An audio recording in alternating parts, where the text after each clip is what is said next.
So after the immense failure of Halloween 3 Season of the Witch, where we got an original Halloween film that wasn't based on Michael Myers or the first two movies, we went back to basics and went to Halloween 4. And it's honestly, in a way, it's a shame, but it's also a good thing because I do love or really like a lot of these sequels. They're all mixed bags for me, but I really do enjoy a lot of them, particularly this one, but I would have wanted to see a world where we did see all of these anthology kind of films based around Halloween. That would be really cool. And it would be really interesting if they kept going along that reign. And maybe if we didn't have Halloween 2 and it was just Halloween 1, then this was Halloween 2, then we might have gotten this universe of like Halloween anthology films. But that also begs the question is how long would they have lasted if they didn't have a titular character like Michael Myers in every movie? If it was just different things every time, I wonder how long that would have lasted. I don't think it would have had its staying power, or it might have. I don't know. We'll never will know, because that'd be an alternate thing that if they decided to go upon this anthology series after Halloween 3, that would have been such an interesting way to make this franchise really unique. But even though we didn't go that route, I do enjoy a lot of these sequels. Like I said in my other videos, the first one's my favorite horror movie. I know that's cliched, but a lot of people say that, but it truly is. And the second one I really think is actually really great, but it's a really great mess. And then the third one is a great standalone, great B-rate horror movie. Like, it is really fun, really intense. And going into the fourth one, rewatching it again, and I've seen it a million times, like I've seen all of these movies, but the fourth one, honestly, I think I like it more every time I watch it, because the fourth one does a fantastic job of being incredibly tense and incredibly thrilling. And I don't usually get scared at movies at all. That's why I enjoy horror so much, but I think that this movie in particular does a great job. It really feels like, in terms of being intense and scary, I feel like this is the scariest one after the second one. The first one, second one, then this one.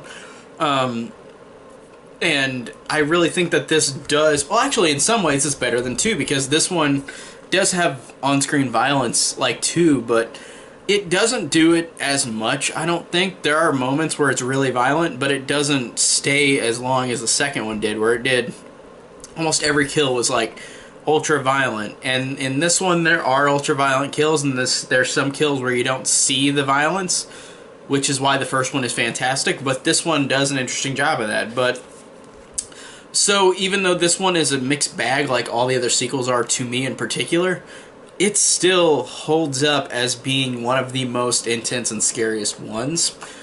And based on the fact that this is not a Laurie Strode movie. This 4, 5, and 6 are not related to Laurie Strode. It's her daughter, Jamie Lloyd. Or her daughter in this chronology, or in this continuity. It literally, continuity is, this is one of the worst horror franchises for continuity, in terms of like literally erasing groups of movies from each other to make another movie, and I hate that.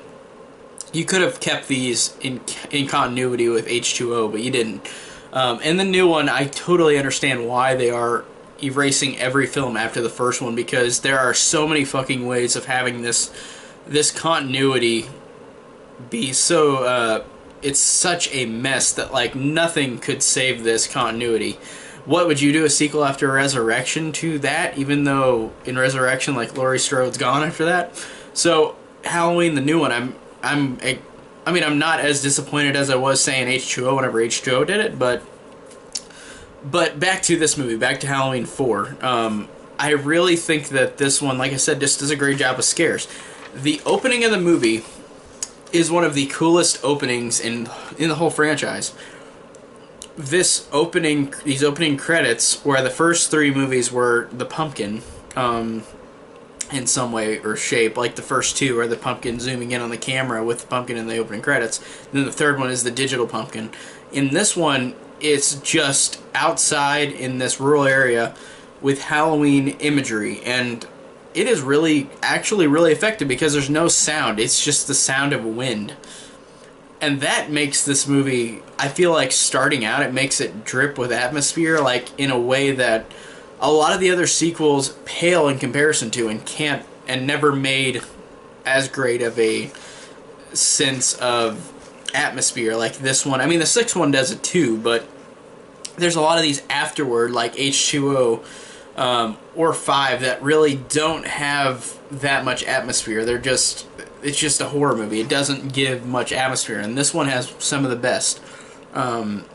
This one and the second one and the fourth one and the sixth one, I think, really do have the really great atmosphere, and this one in particular is really fantastic with that. And I love the fact that this movie, like I said, is not a Laurie Strode movie. It's about Jamie Lloyd, and I like the fact that this movie is based on the fact of something that you usually don't see in horror movies much, especially in '88. I don't think this was done a lot, where it's literally a masked killer trying to kill a child, a 7 or 8 year old girl, and would go on to do that in Halloween 5 and then Halloween 6, but she's like 15 or 16 in 6. But this, I love how they did that in this franchise, where they did something where I don't typically see a lot in horror, where like it's a kid being chased, like a 7-year-old kid. I think that really makes that effective, and it really makes it honestly more tense, more engaging, because this character is a little kid who is dealing with trauma, like her mother's gone. Like in this continuity, Laurie Strode is dead apparently. She's been dead for 11 months since whenever this movie starts.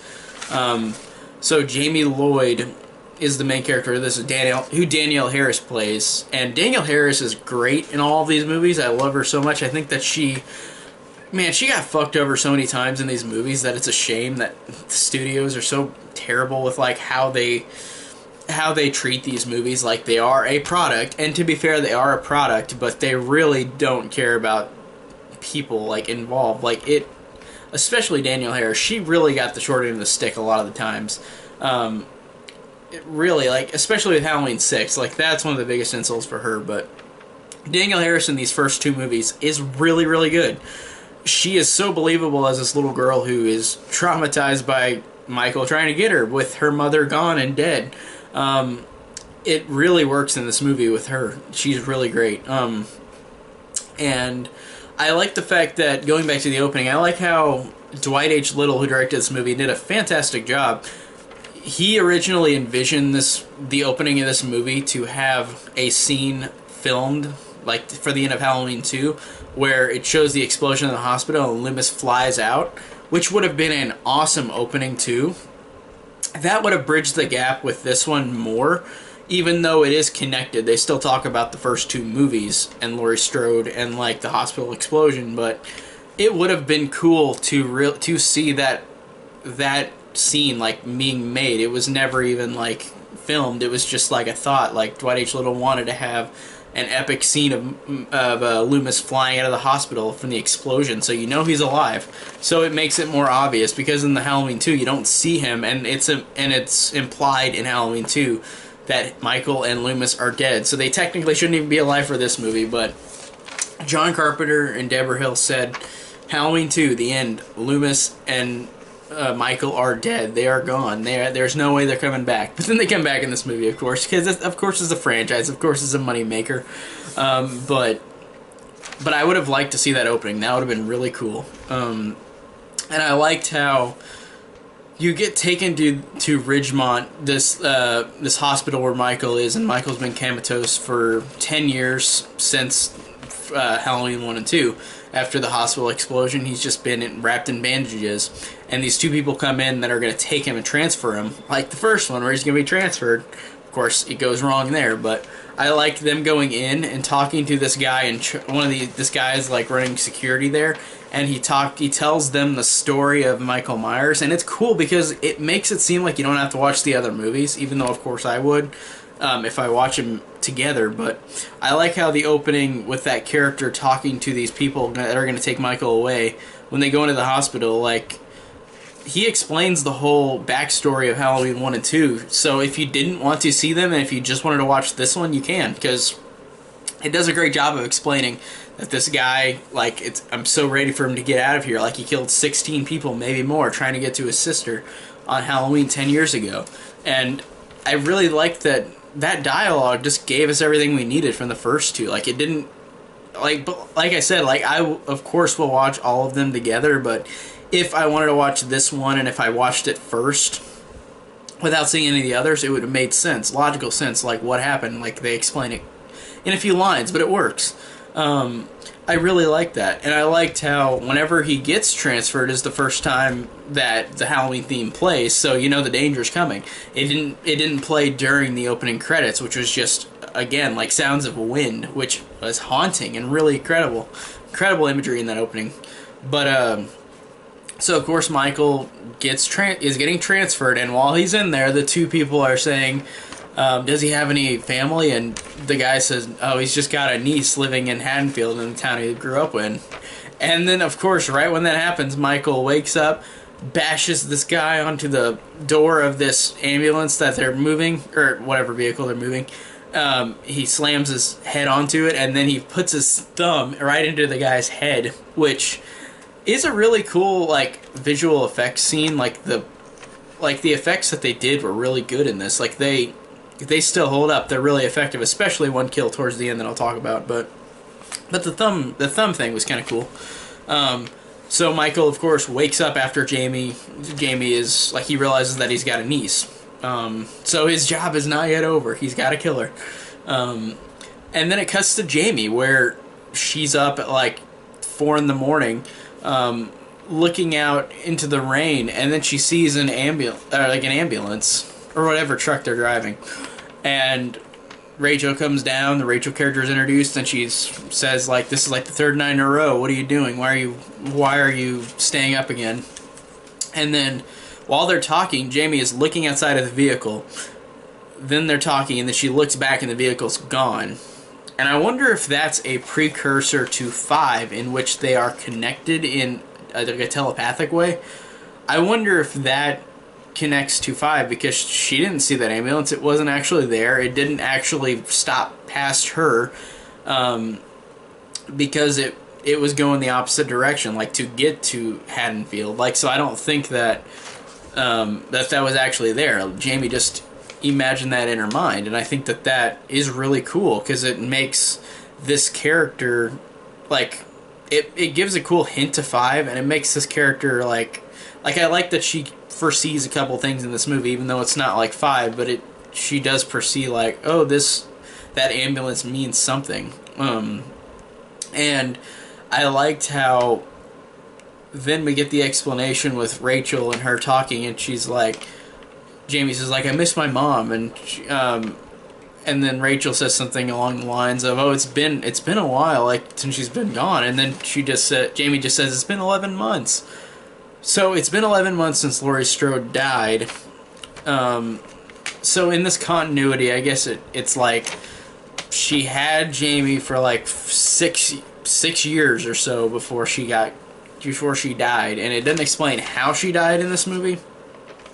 But I'm guessing if H2O was supposed to be in canon, it would have been a car crash, because they were going to originally do that. But continuity, like, just out the window. None of the continuity matters in these movies, even though I love to talk about it because it's so interesting and so fascinating how stupid the continuity is in these movies.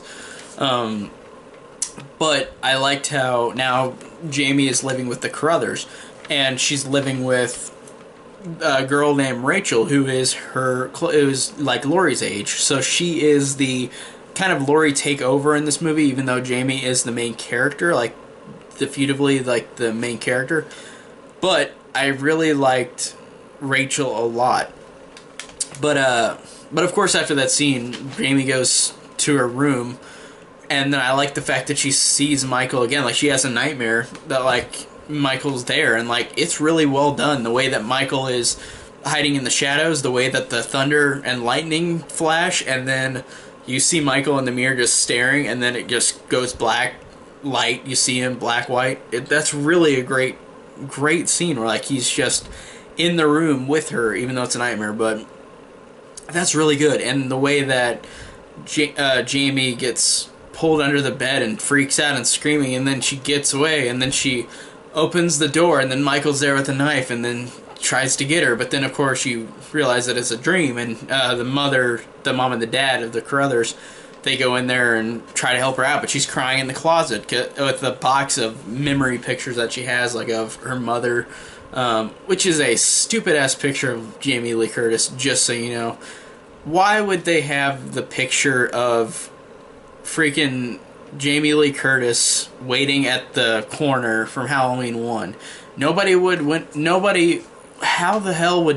taken a picture of her in that moment in the first movie and saved it? That's so stupid, because it's just a stock photo, but it makes no logical sense in the movies that, like, Laurie Strode was waiting on the corner in the first one with her pumpkin, and then somebody took a picture of her. Like, that's so incredibly stupid that they didn't. They did show a picture later when Michael goes into the Carruthers house and sees the picture box. There is a picture of Laurie that's just Jamie Lee Curtis, like, from another something, but, like, it's not her from a shot in that movie, so it makes logical sense. Like, it's just like a stock photo of Jamie Lee Curtis that actually makes sense, as opposed to her with the pumpkin from the first one. That's so incredibly stupid. But Jamie, like, is being traumatized by these nightmares, and her mother's gone. So I like the fact that this character is so interesting, and you feel so much for her, because she just has so much shit happening to her, in a way. And like I said with Rachel, I really adore her. I think that she actually, in terms of, like, character after Laurie Strode that's her age, like the final girl, like, I think she's the best after her. Like, she's incredible in this movie. Rachel I really like too, because they do a great job with these characters, even though it's a horror movie and it's not supposed to be anything like fantastic with its characters, but these characters I think are written well and really interesting, and the performances are great, especially from Ellie Cornell, who plays Rachel. This character, I like how in the beginning of the movie she's kind of unlikable. She's this, I guess she's a teenager. I think she's older than a teenager, actually. She's just living at home, but for some reason. But I really love this character because she's kind of unlikable at the beginning. The way that she is selfish and bratty towards her own needs, wanting to be with Brady, wanting to be with him, and then she says this horrible thing around Jamie when she walked into the room, like that. All the mom did was say, like, you gotta babysit Jamie tonight because the other babysitter broke her leg at the ice rink. And then Rachel freaks out and says, like, so now, like, my children, your grandchildren, and everything has been wiped out because I have to babysit, which is a horrible thing to say. And then Jamie, of course, just walks right behind her when she says this, and Jamie says, "I'm sorry, you can't go out. If I was here, you could do it," like, and walks away. And then I like how the dad says, because Rachel just puts her head down, like I shouldn't have said that. And I like the fact that the dad says, "Oh, Rachel, like, you're always just thinking about yourself, aren't you? Like, that little girl needs all the help she can get right now because she's lost everything." And she has. And I like the fact that that moment makes this Rachel character, like, she still has moments of being selfish, and then at the end, when shit goes down, she is awesome. And I love the fact that they have that change from the beginning to the end with her. She's really great in this movie. The performance and the character is just great. And she's a great final girl. And I like how Loomis is introduced now, and he goes to Hoffman, who's the guy who initiated Michael being transferred. But of course, Michael, of course, killed the people in the vehicle and got away. But Loomis hasn't seen this yet, but he already knows. And I love the fact that Loomis, introduced in this movie, he immediately just knows Michael is gone. Like, he has already killed all these people that are transferring him. He is going back to Haddonfield to kill. And nobody believes him in these movies. And I love how he just immediately, when Hoffman says, like, "Oh, I transferred him," and then Loomis is pissed, like, because he knows this is going to cause murder and mayhem again for this little town of Haddonfield after 1978, where 16 or more people died. He just wants to save people, but, like, all these people don't understand what Michael is and how dangerous he is. But I liked how it has Loomis talk to Hoffman and saying that and how pissed he is, and then he goes to the location of the vehicle and is freaking thrown off of a bridge, and it's upside down in the water, and like there's blood everywhere all over this vehicle, so he knows Michael's gone. And he goes back to he's gonna go back to Haddonfield now.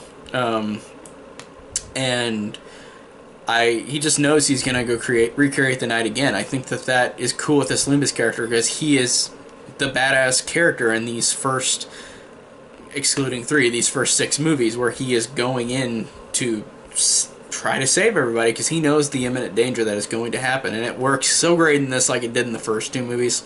Donald Pleasance, no matter what in these movies, did great. Even in the 6th one, where he was literally on his deathbed, which is so sad to think about, but he is literally dying in that movie, and like he still gave it his all. And I love his performance in all these movies he was in. He was fantastic. And R.I.P. of course, but he's been dead since '95, but still always R.I.P. So, and I like how he always has these great lines in each of these movies. Like every single movie, he's got a great line, even if it's written by somebody else.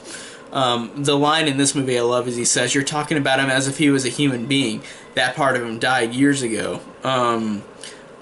I love lines like that, because he gives off such a Shakespearean type of performance in a horror movie. And I'm not saying horror, like I'm not degrading horror, because I love horror, but like it's not trying to be like Shakespeare. But I feel like Donald Pleasance does give these line reads in such a fantastic way.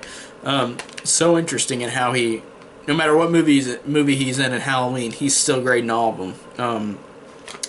And I like the scene where it has Michael in that diner / gas station, and he goes, like Loomis is following him, and he realizes that Michael's there, and then Loomis sees like this waitress is dead, the guy in the auto shop is dead, so he goes and sees Michael like from a distance in the kitchen, just staring at him, and then he says, like, "Michael, don't go back to Haddonfield. Please don't go back to Haddonfield."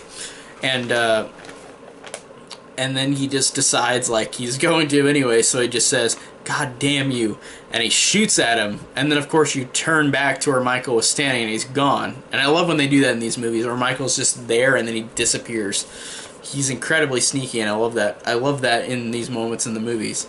And then Michael, of course, gets in this big vehicle and drives away from Loomis and blows up the gas station.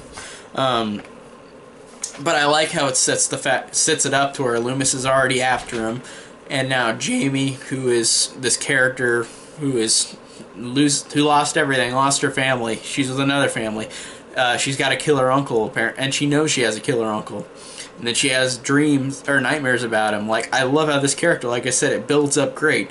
And the scene that really I love but I hate, because these kids are just some of the worst shitbags I've ever like seen in a movie, the worst bullies, because the scene where Jamie is walking out of school and these kids wearing costumes are like, "Jamie, are you gonna go eat candy for Halloween or go trick-or-treating?" And then like they say, "No, she doesn't, because her mommy's dead. Her mommy's a mummy." And that just, to me, like, what the fuck? Like seriously, like these kids, like they literally are making fun of her for her mom being fucking dead. Like, that is just cruel. But I love this scene because it makes this character, you feel so much sympathy for this poor little girl that has nothing to do with anything about her mother dying, her having a killer uncle, her having these nightmares. Like, it just builds so incredibly with this character and with this performance with Danielle Harris. Like, as a 8-year-old or 7-year-old, Danielle Harris is fantastic in this movie and still holds up incredibly well. And then she goes, like, the great shot of them, you don't, like, it's like a voiceover where, like, Jamie is, it's a slow-mo voiceover where Jamie is running out crying, where all these people behind her are wearing Halloween costumes, and she's just crying, and it's just them taunting her, screaming, "Jamie's an orphan," and, like, it's incredibly well done. Just the slow-mo shot of her crying while just the voiceover of them taunting her, like, that's incredible. And then she goes up to this tree and cries and just says, "You're okay, you're okay." And then of course that's when Rachel and her friend Lindsay come up, which I thought was funny that Rachel has a friend named Lindsay. There's a Lindsay character from the first movie, Lindsay Wallace. They never say the last name in this movie, and I think she was implied to be Lindsay, but they never say. So I thought that was really funny. I thought that was great that like they include something like that. But it doesn't fully imply that it is her, but it could be another girl named Lindsay, but it's the age where that girl would be that age 10 years later, so I like that connection. And I liked how Rachel said earlier, like, Jamie's mom watched her as a kid. So it's kind of like both those girls were watched by Laurie Strode. Like, I just thought that was a funny little connection. But I like, too, that apparently people keep saying, and I don't know if it's true because he never got a name, or if he did, I didn't check the credits, but apparently one of those three kids that Brady is with, Brady, Wade, and that other unnamed kid, is apparently Tommy, which I thought would be like Tommy Doyle. That'd be funny if that actually is him, because of course he comes, like, his character is back in Halloween 6, played by Paul Rudd, but that would be funny if that was Tommy Doyle in that scene too. But people keep saying that online, but I don't know where they got the full like, I don't know where they got that info from, and I don't know if it says it in the credits. It might just said he's a kid, like it didn't say. I don't know if it said his name in the credits. I'll have to check again if I rewatch this again. Of course I will, but not for a while.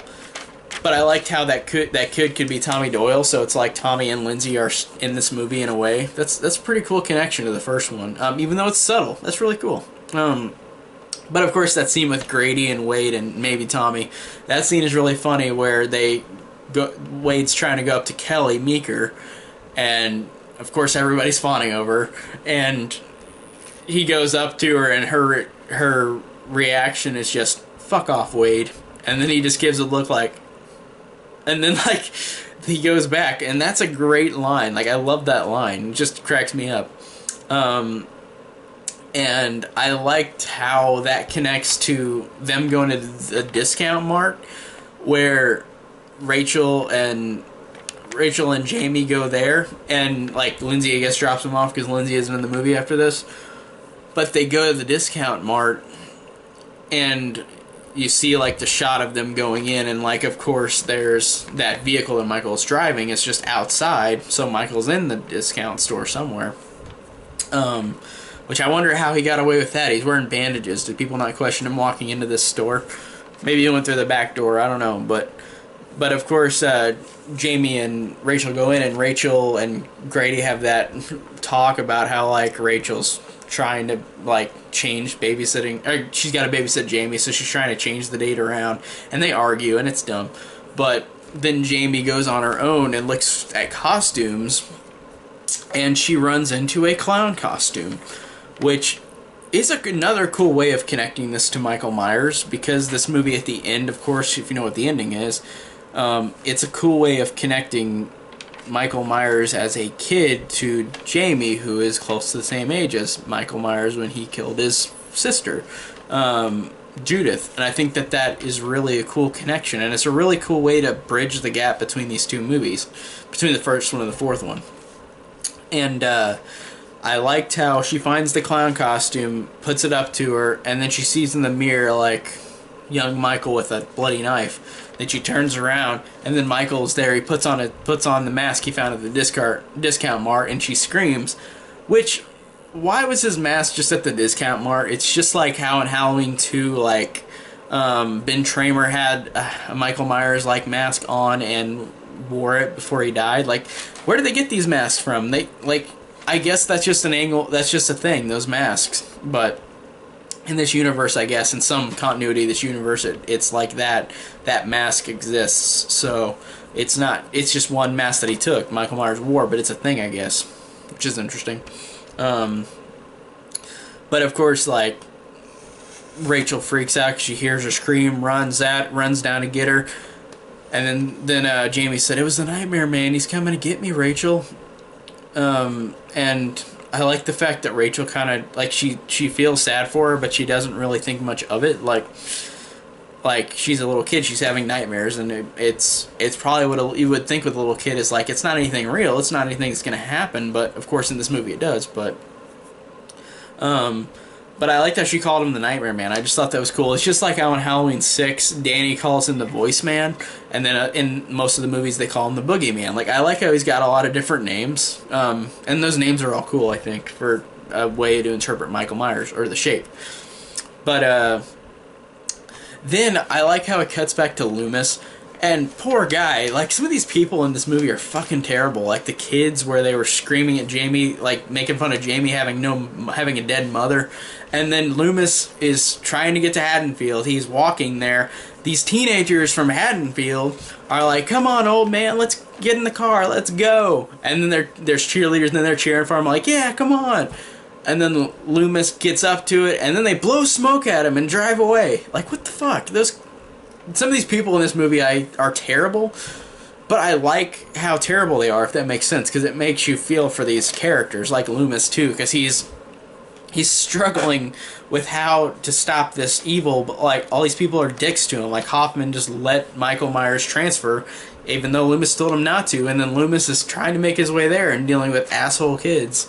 I just think that's a great way of having you root for this character because all the shit that he's going through, just like Jamie. Like, they both are going through so much shit at the moment that, especially in this movie, it works really well. And then Loomis hitches a ride with a weirdo religious guy, which I don't get this scene. This is such an odd scene. It's so weird. It doesn't make any sense to me. Like, it's just, I mean, it's a funny little side character that's quirky, but it's like, what? It's just, what? It's so weird. Singing about being on the river. Like, whatever. But it does make sense in how Loomis is talking to him, and the religious nut is saying, like, you're trying to stop the evil, aren't you? Like, it's coming for us, but you're going to try to stop it, right? Like, something like that. I'm paraphrasing on how he said, but it's similar to that. And then Loomis is like, yeah, I've got to stop him. So I like how it's showing this religious character is being a lunatic and thinking about, like, the end of the world, and, like, Loomis is thinking about Michael Myers being the end of all, like, killing all these people. And I like how they're both connected and how they're both saying one thing, but they're thinking about the other thing. I think that's pretty cool. That's a cool scene, even though the religious nut guy is really weird. But, I mean, of course, he's supposed to be quirky. Quirky and silly. But then I like how he goes and meets Sheriff Meeker, who Bo Starr plays, who's the new guy, because the Sheriff Brackett retired since, because I think after Annie died in the second one he retired. But I liked Meeker. I thought he was a good replacement. He doesn't have much to do like Brackett, but I liked him. He was a good replacement for the sheriff of the town. But I really liked how Loomis, like, he goes up to Meeker and tries to convince Meeker, like, you've got to do something. Like, Michael Myers is coming back. He's going to kill us. And, like, Meeker is just like he's dead. Like, how would he even know his niece exists? Like, or I mean, he's not dead. He's in a hospital somewhere. How would he understand the niece exists? And then I love this line. Great acting from Donald Pleasence, even though he's always great. But this line where he screams that 6 bodies, Sheriff. I found 6 bodies from here to Ridgemont. I love that. I think that really is incredible, just how you really feel his struggle. Like, he's come to kill this little girl and everybody who gets in his way. And I think that just the way he says these lines are incredible. And I liked how that made Meeker, like, be convinced to go and stop him. Like, I liked that. I liked how that was the way to do it. But, then, of course, it goes to Jamie and Rachel trick-or-treating for the night. And I liked how those shitty kids, like, Jamie got the clown costume, and I like how those shitty kids, at first, were making fun of her the day of, like, your mother's dead. And then, like, they go up to her after she's wearing the costume and says, that clown costume's really cool. And then Jamie's like, okay, cool, thanks. And then they go and trick-or-treat together, and Jamie goes and gets lost because Rachel goes and talks to Brady because Brady's apparently going to sleep with Kelly, which it's kind of the love triangle thing, which is kind of pointless in this movie, but I guess it makes this character have screen time, I guess, Rachel, even though I like her besides the fact of that. because Grady's just kind of a pig character, and then so is Kelly, and Rachel's just there being selfish. So they're all kind of unlikable, but like I like how they're still likable at like their performances. I really like that about this movie. And then Rachel and Jamie can't find each other because, of course, Jamie went with the kids. And then I liked how Rachel sees Michael and runs away, and then she finds Jamie, and they go with Loomis and Meeker and are trying to stay safe, like stay away from him, and realizing that he's a threat. But I think that it's really cool how they perceive this story and how they work along this story path, where like they already know like Michael's there and Loomis is there with them, so he's gonna keep them hopefully to safety. And whenever they are all in the car together, like Jamie, Rachel, Loomis, and Meeker, then there's this stupid scene where, even out of context, it's dumb, because it's like there's 3 Michael Myers, and then Loomis' reaction is like, "Oh Lord in heaven!" Like he doesn't understand. Like, how are the 3 Michaels? And I'm like, are you serious? Like these masks apparently exist in this universe anywhere. So like, there's 3 people wearing Michael Myers masks. And then of course they take it off and joke around like it's like Wade and maybe Tommy and another person. But I'm like, that's so stupid. Stupid scene. Why would Loomis believe that there are 3 Michael Myers? I don't get that. It's just there to add tension, but it doesn't add tension to me. And there's another stupid thing I don't understand in this movie as opposed to the first movie and the second movie. Why are there so many fucking rednecks in this town now? Like, it is redneck central, where all these characters are crazy, just crazy rednecks who shoot off their guns at anything, and it's really dumb. Like, why?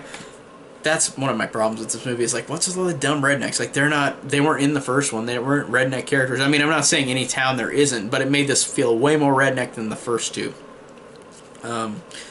So dumb. So dumb. And then they kill somebody on accident, which is so dumb. Like, they shoot somebody thinking it's Michael Myers, and I'm like, is this supposed to be comedic? What is going on? And they just killed a person. It shouldn't be comedic. And I liked how you get that scene where Kelly and Grady go and have sex, but you don't see anything, and it's like seriously, like, you're so close to seeing something, and then nope. And then I like the fact that it's kind of making fun of the audience in a way, because it's like, oh, we get to see boobs, and then nope. And then it makes fun of the audience too, where Grady and Kelly don't actually have sex. They get started, and then Kelly's dad, Meeker, comes in with everybody, so then they don't get to do it. And I thought that was just funny that they usually do that in these movies, in the first couple, where they have the sex scene and then they have the kill. But I liked how they didn't even get that. They didn't get the sex scene. They just, or get to have sex. They just stopped and were kind of blue balls. I thought that was pretty funny. And I like the fact that Meeker makes a point to say to Grady whenever they lock the house up, he says, "If I catch you groping my daughter, I'll use my shotgun on you." Which I thought was great, because, of course, Kelly is obviously attractive, and it's like you look at like the way that Grady reacts to that, like he knows, oops, like better not. I mean he's still gonna try to, probably, or was going to if he didn't die later, and they didn't die, but I thought that was funny, his reaction, like, yeah, I better stay away from this dad who's gonna shoot me. But so there's a lockdown at the Meeker house where everybody's in this house locked up. But I like the fact where they lock up this house because they know Michael's out there. But then Michael is in the house. That's great. That's really great, because they lock themselves in. A lot of people get killed, and it's literally them stuck in there.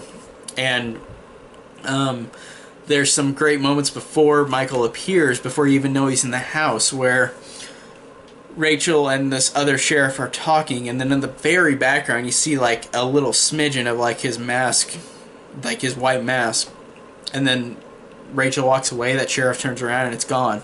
Like he's looking out the window or something, or he's just looking from a distance in the house. Like, you can't tell because it's all dark out, but that's really cool. And then we get this scene where I like how it's not bloody, but it's kind of dumb, because Kelly dies by getting impaled with a shotgun. Like, literally just wedged into her stomach.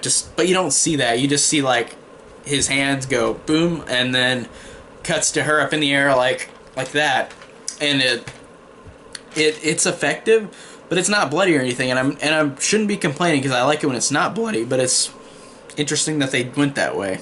But like I said, it's fine because it kind of copies from the first one where it's not bloody, but showing it bloody would have worked too, I guess, in this sequel, I think. But yeah, blood, it's not bloody at all. And I like the fact that this isn't supposed to be stupid, and it's not like they're trying to be like this, but the line where Grady gets the shotgun and he shoots at the door and he's like, metal, god damn it, it's metal, and then Rachel just goes, what does that mean? It makes me laugh because these characters should be in dire situations, but it made it seem really stupid the way that they reacted. Like, what does that mean? Like, I mean, I guess she understands what that means, but I think she's in that much stress that, like, she didn't even think about it. Like, hey, we're trapped in this house. Like, he's in there with us. Like, that's such a great way in the sequel to do this, where they're trapped in the house with him. They can't escape. That's really cool. And he's just hiding in the shadows the whole time. And I like how this is where Grady has his final stand, which is a wah-wah type of way to have him die, because Grady wasn't very likable in the first place, like Kelly, where, like, he just kind of, like, he's kind of a douche in a way, and then, like, he has this big save where Rachel and Jamie are running up the stairs, like, Grady, come on, and then Grady gets a shotgun, tries to shoot at Michael, Michael grabs it, slams his head, and then Michael picks him up by the neck and just, like, chokes his neck out, and, like, Grady just got, like, he got killed so easily, and I think that makes sense with this character, as he was kind of a wuss, and how he couldn't decide which beautiful girl to be with. Like, he was that much of a wuss character, and I like that he went out like a wuss. Like, he was a character where I didn't despise, but I was like, okay, this character's dumb. Like, I don't like him. But he had his final stand by wimping out and getting killed easily. but yeah, he's gone out of the movie now. And this is one of the best moments in the whole movie. Originally, this roof was going to be set on fire too. I wish they would have done that, but that's fine that they didn't. But the scenes on the roof is incredible, with Rachel and Jamie up there while Michael gets up on the roof. They are literally sliding around. Rachel falls off to the edge and holds on while Michael is throwing his knife down at her, trying to get her. And then Rachel falls down, and she's dead. Not really. But, she's dead, and Jamie's on that harness and comes down. And I love the fact whenever Jamie comes down and screams at Rachel, like, come alive, Rachel, come alive. Like, it's such a line that, like, a kid would say in a scary situation like this. And I love that scene where she just screams, come alive, Rachel, come alive. And then we have the chase, which is like the first one in a way, which is good. It's a good homage where Jamie is running away down the street. I mean, down these, like down by these houses, like Jamie Lee Curtis did in the first one, where, like, she's screaming, help, somebody help me. And it really works, and the fog works great. It makes it have good atmosphere with that scene where he's chasing her and she's running away from him. I really love that. That's a great homage to the first one. And, of course, Loomis finds Jamie and they go into the school, and it's pretty intense. And there's one thing in this scene that everyone talks about, because everybody working on this movie apparently didn't get that they had another Michael Myers mask that they used on accident, where Michael has this bleach blonde hair. So there's one shot of the movie where Loomis, when he gets thrown out the window, Michael, who has had brown hair through the whole movie, or black hair or whatever, and then in this one shot of him with bleach blonde hair, grabs Loomis, throws him out the window, and it's so obvious that it's completely a different Michael Myers, like, mask with different hair. But it annoys me. It's not like a giant thing, it's just like a little, like, oh, that takes me out of the movie. But that's such a dumb thing. And I like how Rachel makes her badass appearance, but using just a fire extinguisher, but she looks badass doing it, because I like how Rachel just pops right in when you think she's dead. Like, I thought that was great, and saves Jamie. And I like how she can look badass with a fire extinguisher, which is something you didn't think would work. But then she and Jamie leave with the rednecks on the road, like they're gonna leave Haddonfield, and Loomis stays behind, and then they get on the truck, and I like how there's a lot of rednecks on it shooting for no reason, but like I like how they're all there. Jamie and Rachel in the front with one guy. Michael is underneath the truck apparently while they're driving, gets up, kills all the rednecks in the back of the truck, the bed. And then this is one of the coolest effect scenes that I mentioned earlier, where the guy in the car driving with Rachel and Jamie beside him in the passenger seat, he's driving, then Michael puts his hand in there, rips his neck out, like literally rips it off, and then and just it's really effective, and it really, in terms of the gore, like the gore actually is really good because it doesn't hold on it too much. It really is effective with that neck thing, where like he literally starts ripping his neck out. Like I'm like that is such great effects work, and intense and gross and scary. Like it works. Ouch. And then you get Rachel driving, and she's again a badass. Like she has evolved from selfish, bratty person to badass, caring about just Jamie at the end of this movie. And I like how Michael gets thrown off. Michael stands up in the road, and then she says, "Die, you son of a bitch!" And then just rams the car, rams into him, and he flies down into like this kind of cemetery. And then Jamie goes up to him, and then touches his hand, which is important. Touches his hand, and then they say, don't touch him, Jamie." And then Jamie starts getting up, and then Michael gets the knife, gets up, is starting to go at her with the knife, and then they shoot him down, and they shoot him like 30 times with big range weapons that would have killed him, obviously, but he's Michael Myers, he's unstoppable. But they shoot him like 30 or so times. He falls down in a mine shaft, and then they just think he's dead, which to me, even if this is the first time these characters had encountered Michael Myers, I thought, you really think he's not, do you really think he's dead? But the fifth one adds that scene where they throw the TNT down into there, so it makes more sense a little bit. But then, of course, we get the scene, which is the twist that everybody loves, even though it never goes anywhere, and never is used in the next movie. But they go home. Loomis, Meeker, Rachel, the Carruthers, Mom and Dad are there, and Jamie's there, and the mother goes upstairs to give Jamie a bath. Michael Myers apparently takes over her, and you just hear like the scream of the mother, the Carruthers' mother, and then you see Jamie at the stairway with a bloody pair of scissors. And I love Donald Pleasance's reaction. Like, he just screams, "No, no, no," and then he doesn't even hesitate. He's just about to shoot her down, and just Meeker has to grab him, pin his hand down to not shoot her, and everybody just looks at her in fear, and like it just shows her lift the scissors, and then the movie ends. Now that is one of the coolest endings in any of the movies. That is incredible, because even though, like Halloween H2O, it does a thing where it doesn't matter in the next movie, it really, but it does the thing like in the, like this movie to the next movie to Halloween 5, it doesn't even matter, but that is a fantastic way to end this, even though it doesn't do anything to the next one, but still, it's a fantastic ending. It works incredibly well. What a great twist. And it was built up and implied throughout that she could maybe take the mantle of Michael Myers because she's wearing the clown suit. And it was just a clever way to end it. Like, I really love that. And this movie overall, it has some silly, dumb moments in it, but the tension and suspense is really great, though. Like, it really does work in terms of being suspenseful. Some of the best intensity in all the movies, and it's got two really likable lead characters, or I guess three, because Jamie, Rachel, and Loomis are incredibly likable. Feel so much for all of them.